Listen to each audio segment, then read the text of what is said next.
lahat ng kabuluhang umaga sa inyo lahat mga grade 7. Sa pagkakataong nito, na mas payayabungin pa natin ang ating pag-unawa at kaalaman tungkol sa ugnayan ng tao at ng kapaligiran. Ngayon naman, kalihim ng klase, meron bang liban sa araw na ito? Mabuti kung ganun, mas pagyabungin pa ninyo o mas pag-ayusin pa ninyo ang inyong pagpasok para mas mapaunlad pa natin ang ating kaalaman. Ngayon naman, sinong mayroong balita batay sa inyong napanood o napakinggan? Tama, mahalaga na dapat nating pakinggan kung ano yung mga nangyayaring issue sa paligid at marunong tayo magbigay ng ating salubin. Kasi yan ang bilang pagkamamamayang Pilipino. Ngayon naman, gusto kong tanungin kung may napag-aralan pa o may natandaan ba kayo batay sa ating pinag-aralan kahapon. Tama, ang pinag-aaralan natin kahapon ay tungkol sa mga uri ng anyong lupa na napakahalaga na dapat nating matutunan. Ako natutuwa sapagkat inyo pang natatandaan at mauunawaan ang ating pinag-aralan kahapon. Bago tayo magsimula sa ating discussion, magkakaroon muna tayo ng isang gawain. Ito ay tinatawag kong video okay. So, ang panuto nito ay sasabayan ninyo ang isang awitin na nagtotono ng Leron-Leron Sinta at inyong sasagutin ang mga sumusunod na tanong.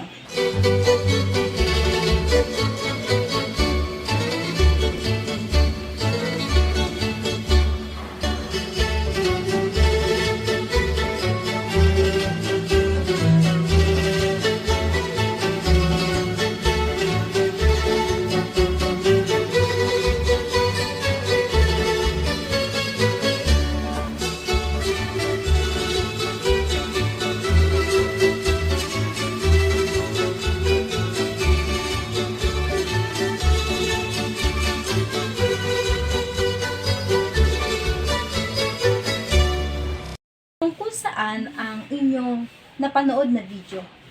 Tama, tungkol sa mga likas na yaman. Ano-ano yung mga likas na yaman na binanggit mula sa liriko? Tama, may bundok, mayroong mga punong kahoy at iba pa. So, batay sa ating unang gawain, ano sa palagay ninyo ang ating talakayan o aralin sa araw na ito? Tama, ang ating talakayan ngayon ay tungkol sa mga likas na yaman sa Asya. So, pag-aaral natin kung ano yung mga likas na yaman sa Asya. At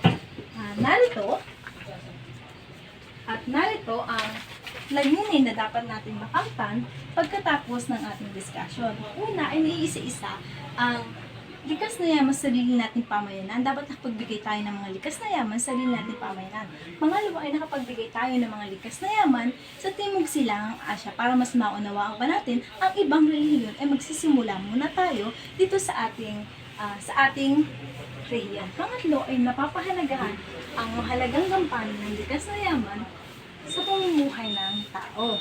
Ngayon naman, dadako na tayo sa ating gawain to. Ito ang likas na yaman sa sarili kong pamayanan.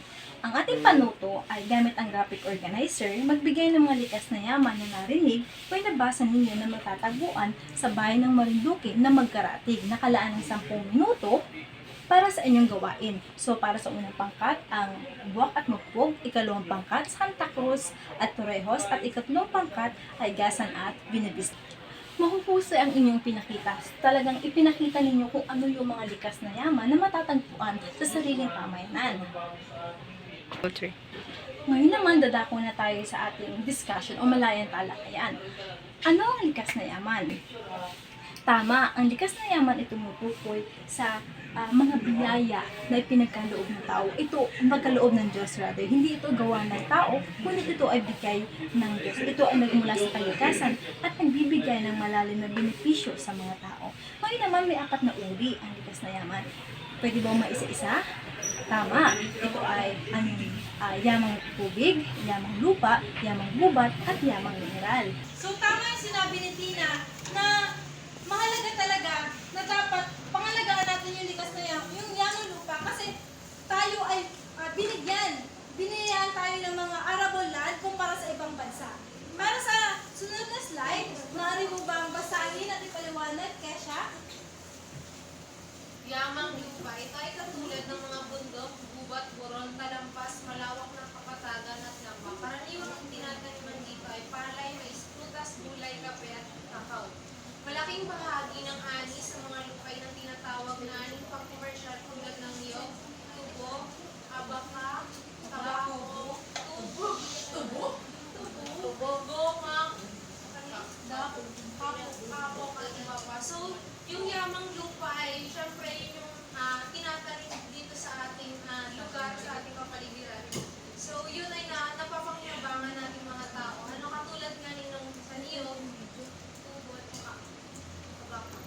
So tama yung sinabi ni Kesha na pagdating sa mga yamang lupa, ang maaari natin i-produce dito ay yung mga palay, mais, yung mga pangkaraniwan natin nakikita sa paligid, since ang yung mga prutas, since ang ating pamayanan ay mayroong arable land na nagbibigay sa atin ng magandang pamamaraan upang tayo ay magtanim. So meron ditong tanong na magbigay ng halimbawa ng yaman lupa sa inyong lugar. Sinong nais magbigay? Sige nga, bibilin. Doon nga din sa amin sa Isusok, meron kami green yamang lupa. Sige, tama. Sino pang nais magbigay? Ng likas na yamang lupa. Sa amin po ay may lupa doon, tapos malawak siya na palayan. Kaya ang ginagawa ay tinataniman siya ng mga palay at saka mga prutas, kaya nakakapag-alis. Yun po. Pero dun sa amin sa Sibuyao talaga, sobrang yaman talaga nun. Ano talaga siya, mayaman sa lupa, kaya yun ang ginagawa ko kabuhayan. So, sino? Sherlyn. Ma'am, ang pinaka-example ko nga po ay yung about sa mga tumalindig po kung saan yung mga kasama ko po sa church ay doon po na nagatanim kasi po mataba po ang lupa doon at mas kumikita po sila doon ng mas malaki kasi po malawak po yung lupa. Sino pa? Ma'am, sa amin naman po sa Barangay Luis ay ilog na talagang napapakinabangan ng mga Ay, pala. ilog lang pala yan. Sa amin naman ay ano pala, baka bundok o maraming yaman dito sa amin. May bundok po sa amin, ma'am, na talagang napagtataniman ng mga mamamayan doon sa atin. So, may nais pa ba? Kung wala na, dadako na tayo sa yamang tubig. Sinong nais magbasa? Mariela. Yamang tubig. Ang yamang tubig ay tumutukoy sa lahat ng anyo ng likas na yaman na may kinalaman sa tubig. Ito ay maaaring maging makapal o manipis, malamig o mainit, malinaw o madumi. Ilang mga uri ng tubig, ng yamang tubig ay ilog, lawa, karagatan at marami pang iba. Sa amin, sa Buena Vista, yung isa sa example ko sa yamang tubig ay yung hot spring doon, na sulfur, which is napapakinabangan siya ng mga tao kasi sabi nila nakakagamot daw yung tubig doon. So, tama. Yung mga yaman tubig ay yung mga nakukuha nating produkto tulad ng isda, hipon, na kung saan nakukuha natin yun sa mga karagatan, lawa, ilog, at marami pang iba na nakukuha, na nakapagbibigay sa atin ng pagkain sa araw-araw. So, pangkaraniwan dito especially sa Torrijos, na ang pangunahing hanap buhay ay mga pangingisda. So, napakahalaga ng yamang tubig sa bawat isa. Sige nga, sinong maaaring magbasa? Kailin. Ako na lang.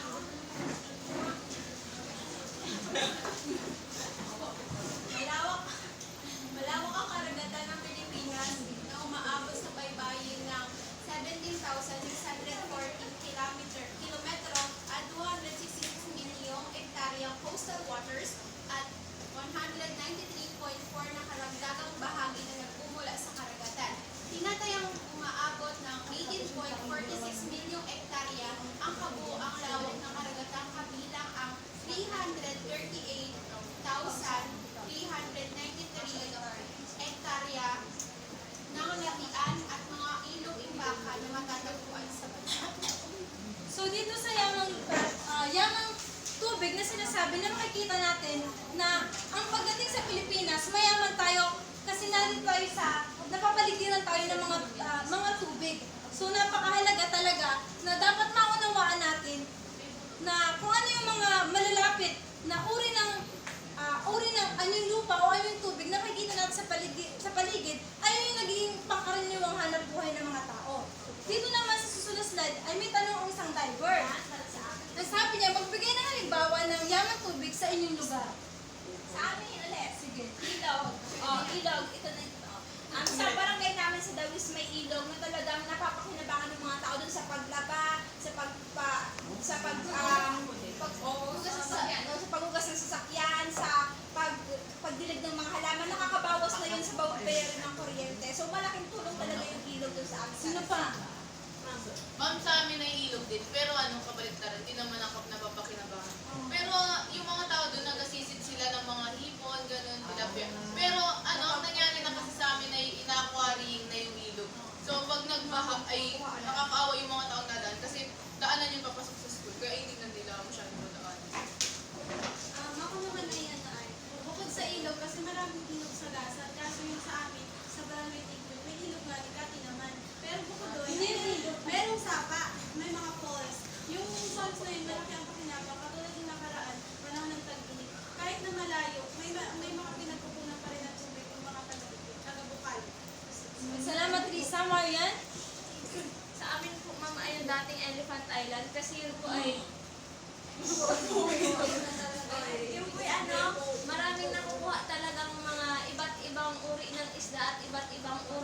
Pero nakatulong po yun sa pagpapailong po ng mga hayop ng mga nagasaka sa amin. Yun lang. Sige, salamat. Last mo si Kesha. Sa amin na yung kabuksakan. Sila na yung kabuksakan. Sila na yung napagbuhaan ng tubig. Tapos ang dami dito mga hipon. Tapos mga katakot. Sige. Ay sa amin ay wala sa amin na wala, dahil kami taga-mundo, ay walang tubig doon. Ang meron lamang doon ay bill, sa Marlanga bill. So ang ginagawa ay, dinapit ako sa mga friends ko. Nagalangoy sila, tapos bakit may mga ganun sila? Inasisip pala nila yun. Tapos ang ginagawa pa nila, ay di ba pinagbawal na ata yung yung kapag hibas, ano ba yun? Nagaan ng hibas? Bawal na, hindi ko alam kung bakit. Ganun po, nagaan ng hibas. O sige, okay, salamat. Nakapagbigay kayo ng yamang tubig sa inyong sa inyong sariling pamayan. Ngayon naman, dadako na tayo sa yamang kagubatan. Ligaros, basahin mo nga ang at subukan mong ipaliwanag. Yamang kagubatan. Pinagkukunang yaman ng bansa ang mga kagubatan ang may pinakamalaking sukat. Maraming nakukuhang tabla at langis, aromatiko mula sa mga punong bistoran, mga pula at puting lawan at tangili at itinuturing na pinakamahalagang supply ng tabla sa bansa. Makukuha rin sa mga troso, tabla, plywood, tropal o veneer, at tabla at resin. So in the context po rin ng Marinduque, sa Marinduque, maraming mga kakubatan din, pero hindi ko po ang particular dun sa anong napoproduce nila. Pero siguro, sure na po yung ginagawa po sa Moriones Mas, yung kahoy doon, so yun lang po yung medyo pamilya. So, salamat, Licaros. Dito naman sa yamang kagubatan na sinasabi dito, ay ang Pilipinas daw ang may pinakamaling sukat pagdating sa kagubatan na nakapag-produce tayo ng tabla at langis, aromatiko mula sa puno ng dipterap. Mamaya ipapakita ko sa inyo kung ano yung puno na yan. So, next slide ay sino gusto magbasa? Kinabibilangan ng iba't ibang uri ng halaman, hayop at iba pang organismong naninirahan sa gubat. Ang mga kagubatan ay mahalaga sa ekolohiya dahil sa kanilang papel sa pagpapanatili ng balanseng ekosistema at sa pagtulong sa pagbigil sa soil erosion, pagbabawas ng carbon dioxide at sa atmosfera at pagbibigay ng tirahan at pagkain sa maraming uri ng hayop at halaman. So, salamat sa maliban sa mga benepisyo na ibinibigay nito sa tao, ay meron din siyang ambag pagdating sa mga ibang species tulad ng mga hayop. So, yung mga kagubatan ay binibigyan niya ng tirahan, binibigyan niya ng pagkain, yung mga hayop tulad ng ibon at iba pang mga hayop na ninirahan sa kagubatan. Ito naman nakikita natin na subalit ang mga kagubatan ay patuloy na sinasalanta dahil sa tinatawag nating deforestation, pagpupuno ng mga kagubatan para sa pagsasaka, pagmimina, pagpapatayo ng mga infrastruktura at iba pang mga kadahilanan ay nalilesen yung mga kagubatan. Parang imbes na malaki yung kagubatan ay pinapatayoan nila ng mga subdivision, pinapaputulan nila ng mga puno at para magkaroon ng maunlad na komersyo. Dito naman makikita natin sa next slide ang pinakamalalaking kagubatan dito sa buong mundo na kung saan Amazon rainforest dito sa Brazil. Nagkaroon ng issue dito. Sino nakakaalam ng issue sa Brazil dati? Oo.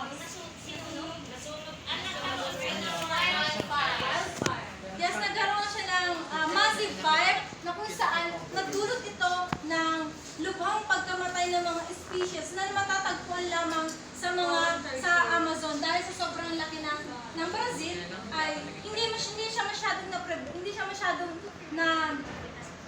naagapan yung sunog. Dito naman sa Tamaneg na gera dito sa Malaysia ay malaki din yung tulong niya. Dito naman sa Białowieża Forest at saka sa Congo Basin sa Africa. Next naman ay makikita naman ninyo yung mga kagubatan dito sa Pilipinas.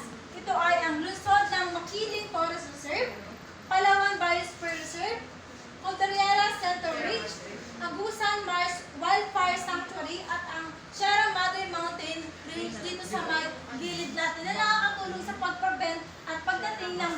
sa Luzon. Di ba Ngayon yung naman, masunggi? Ma'am.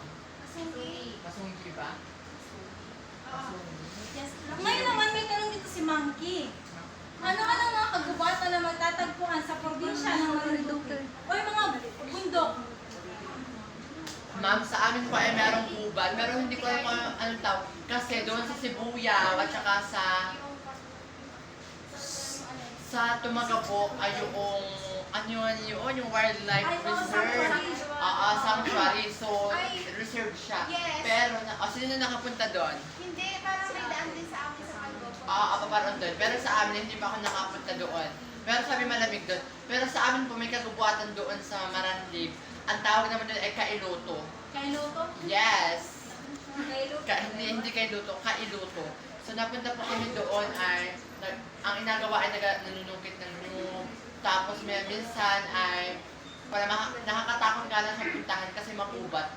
Pero nandun kami napunta sa sakahan din po. Salamat, Margit. Sino pang nice? Kailin? Ay, okay, may share kasi yung kaibigan ko ay, yung lolo niya ay ENR. Siya yung lolo niya ay basta yung parang ano sila dun sa sanctuary. Ay ano daw, sa ating mga ito. Mayroon daw parang na ano yung mga melas ko na mga dun sa pamaalan yung ano, sa sanctuary na yun. May parang naipon na mga bato na Ng mga lupa. So, sino ang gusto magbasa? ako may yabang mineral. Yabang nakukuha. Yabang nakukuha sa kailaliman ng lupa.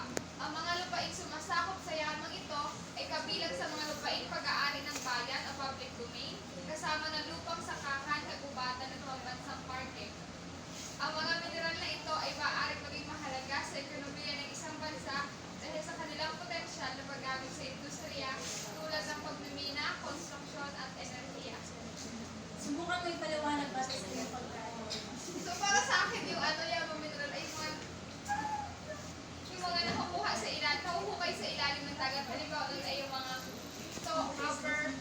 Kaya kagaya nun sa nun sa Mark Copper, yun yung parang kinuha sa So, yun yung mga yamang mineral na nakukuha natin sa ilalim ng lupa. Ito, chromium, nickel, asobe, pilak, ginto, at aluminum. So, dito pagdating sa Santa Cruz, ay mayroong pinakakilalang minahan sa Marinduque ay ang Copper Gold Project ng Mark Copper Mining Corporation sa Santa Cruz. Ang minimina dito ay pagdating sa tanso at ginto. So, nagpuproduce yung Mark Copper ng ginto at saka tanso. Pero, makikita naman natin dito yung masamang dulot ng pagmimina. Ngayon naman, dadako na tayo sa likas na yaman sa Asya. Bago ang lahat, magbigay tayo ng gabay ng mapa.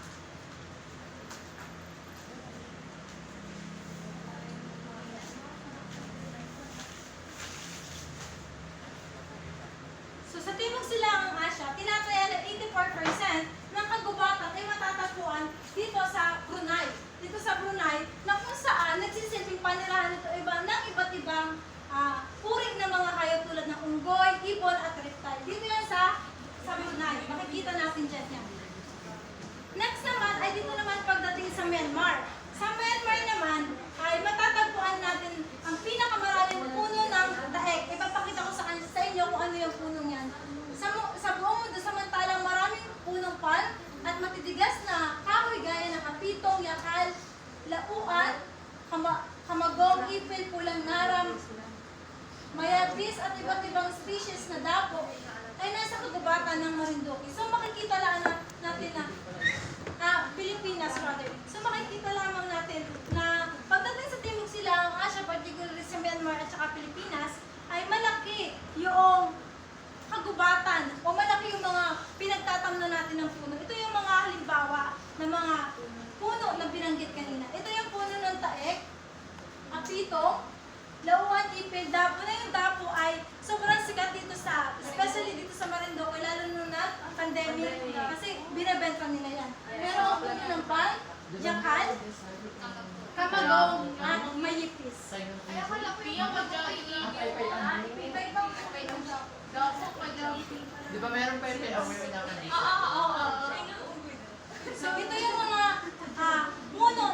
nagpuproduce ng mga tabla na ginagamit natin sa ating mga tahanan.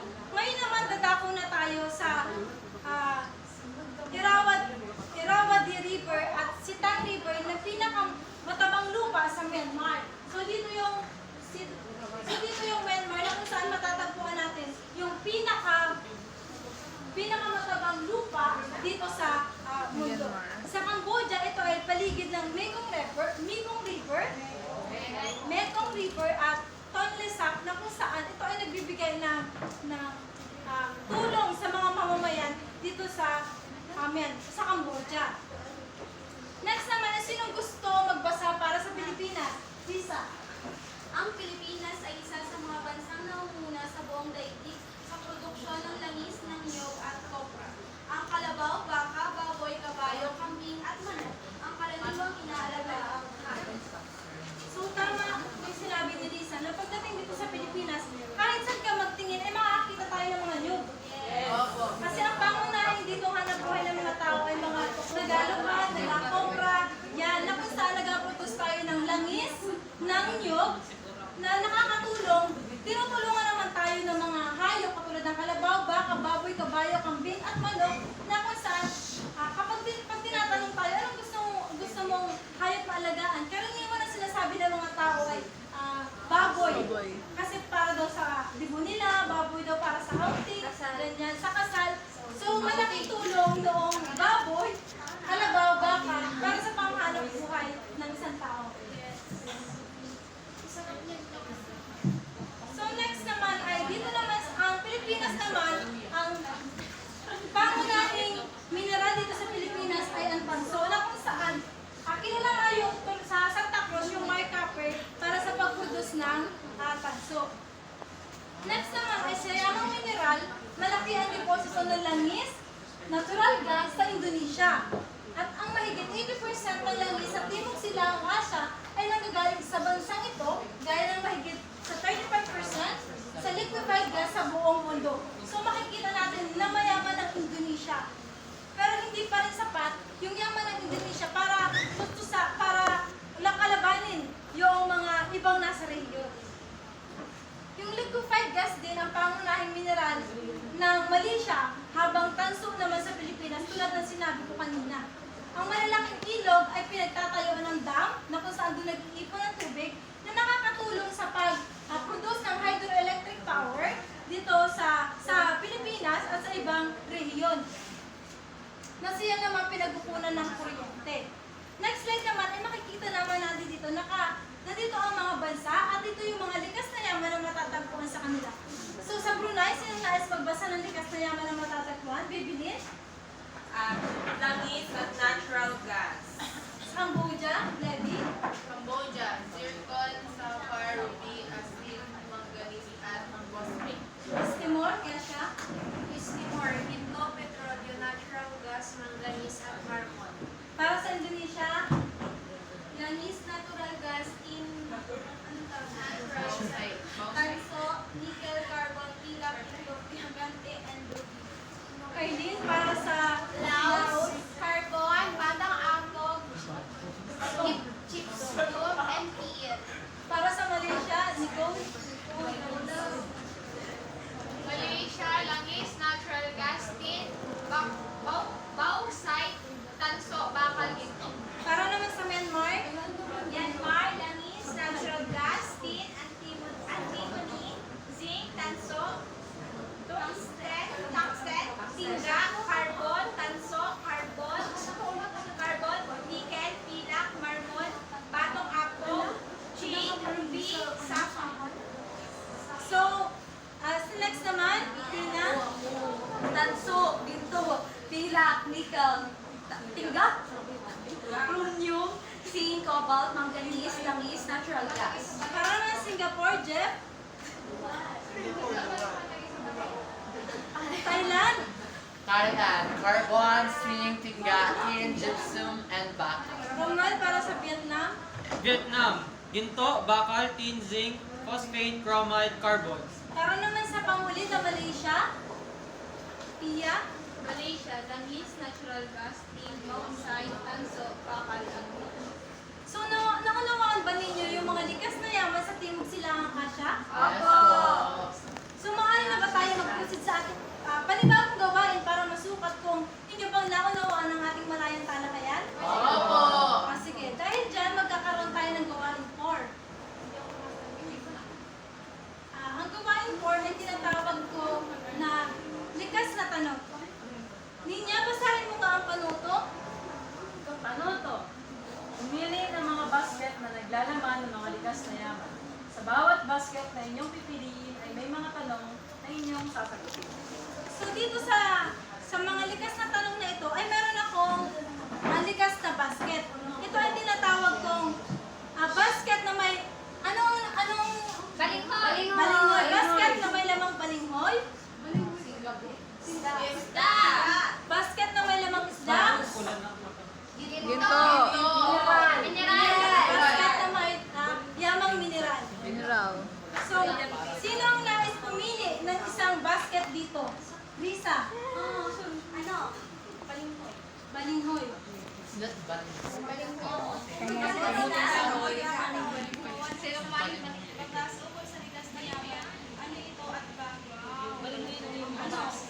Batas? Oo, batas. Gawin ko? Oo. Ako ay siguro ang batas na ko, syempre yung pangangalagaan.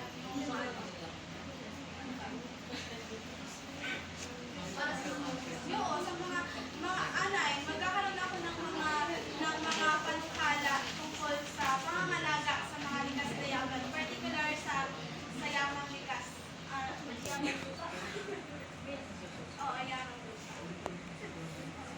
Okay, salamat Lisa.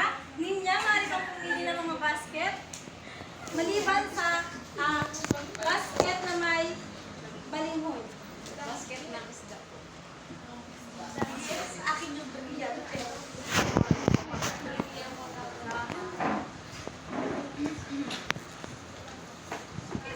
Bilang isang mamamayan ng inyong pamayanan, ano upang mapahalagahan ang mahalagang gampanin ng likas na yaman sa pamumuhay ng mga tao? Bilang isang mamamayan po ng aming pamayanan, ang pinakang may tutulong ko ay ang pagiging responsable sa lahat ng bagay na aking gagawin dahil lahat ng aking desisyon na gagawin ay makaka-apekto sa ating kapaligiran. Kaya ang pinaka-the best sa akin na agawin ay maging responsable para mapangalagaan ng ating likas na yaman. So tama si Ninya, dapat kinakailangan pangalagaan natin yung likas na yaman given yung mga kahalagahan nito sa kayaman tao. So sa huling basket, sino gustong sumagot? Mariela.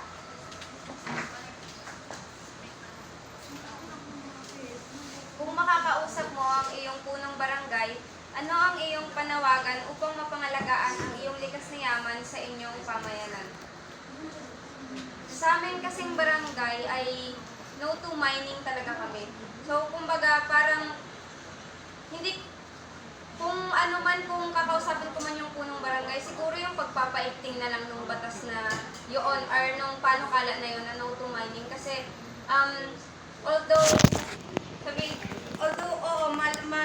malaki yung ginagampanan ng yamang mineral sa pangkabuhayan or sa kahit na sinong tao, mahalaga pa rin na pangalagaan sila kasi kapag naubos sila, hindi kasi sila yung napapalitan eh. Kaya kailangan ay na-preserve pa rin sila.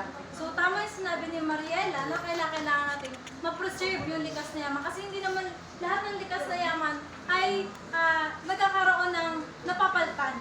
Yung iba ay hindi napapalitan. So bago tayo magtapos ay nais ko sanang isa-isahin yung mga likas na yaman sa Timog Silangang Asya. So, ibibigay ko yung mga bansa, tapos kayo yung mag-iisa-isa batay sa inyong naunawaan ng mga likas na yaman. Sige, bibilin para sa Cambodia. Brunei? Ako. Singapore.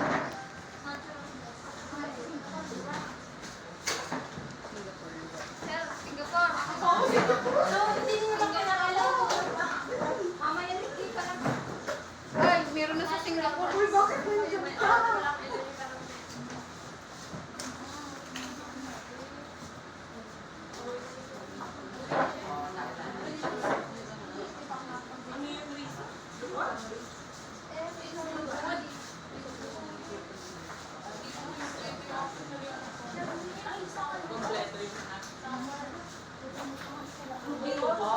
Mariela.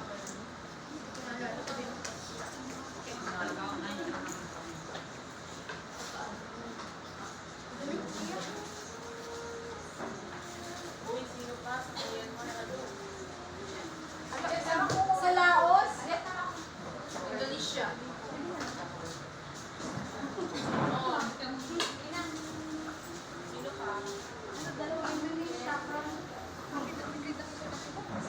Suspended yung account. Suspended yung account ko. Hindi nagagamit yung account. Ba't ang magaling may ilan na?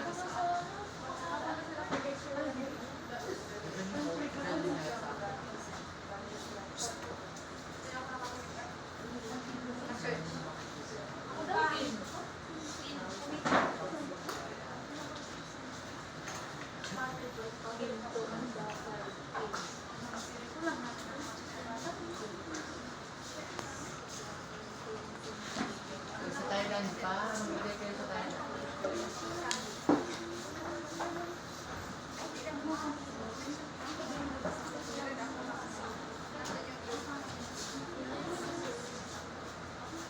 so makikita natin dito ang mga likas na yaman na matatagpuan sa Timog Silangan. So katulad ng ating ginawa kanina, ano naman yung konklusyon o masasabi pagdating sa Timog Silangan, Asya? Marcha. Ma'am, ang conclusion ko po ay napakayaman ng ating rehiyon sa Timog Silangang Asya sa mga yamang mineral at likas na yaman na matatagpuan sa ilalim ng ating lupa. Kaya mahalaga po na ito ay pagyamanin, gamitin, i-utilize ng maayos bawat isa para ito ay, sabi nga natin ay, sustainable development o napapanatiling pag-unlad po para hindi ito makaapekto sa pagkasira ng ating mga bansa, ngunit o manapay sa unlad ng bawat isa. So tama si Salamat. Martin. May napansin lamang ako. Na alam naman ninyo na ang Singapore ay mayaman, pero bakit sa palagay ninyo na isang likas na yaman lamang matatagpuan dito sa Singapore?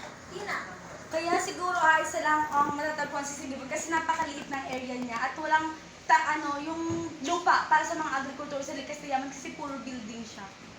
Yun yung nakikita Sa ko. palagay niyo, naka-apekto ba ang likas na yaman sa Singapore kung naka-apekto ba ang likas na yaman sa Singapore sa pag-unlad nito? Hindi. Samuel.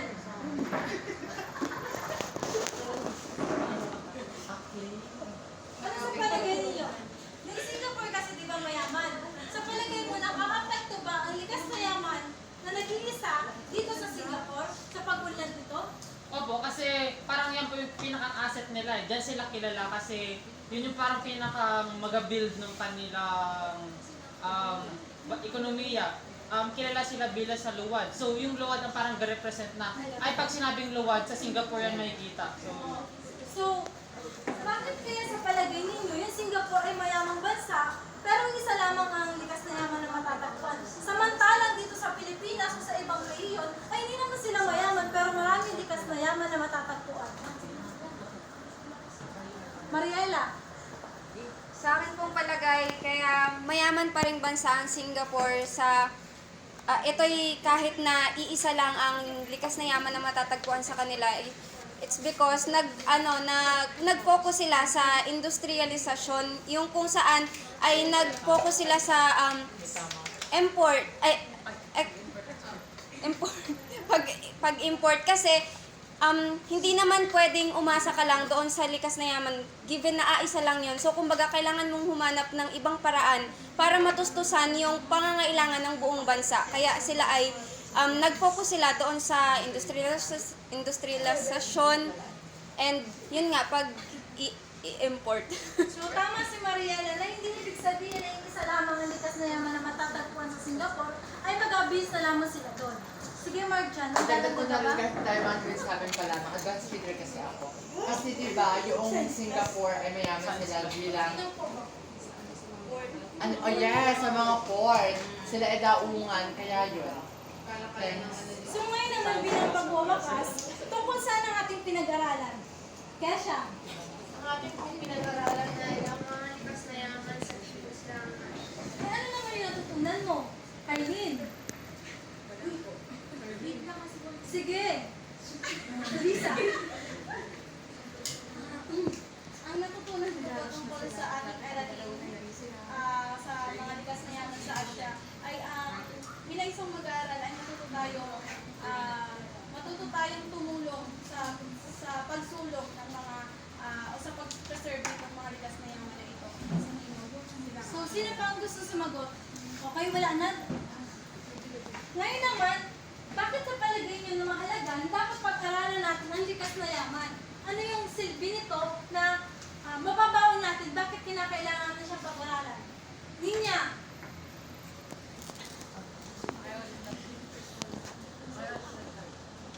bakit kailangan natin pag-aralan ang likas na yaman?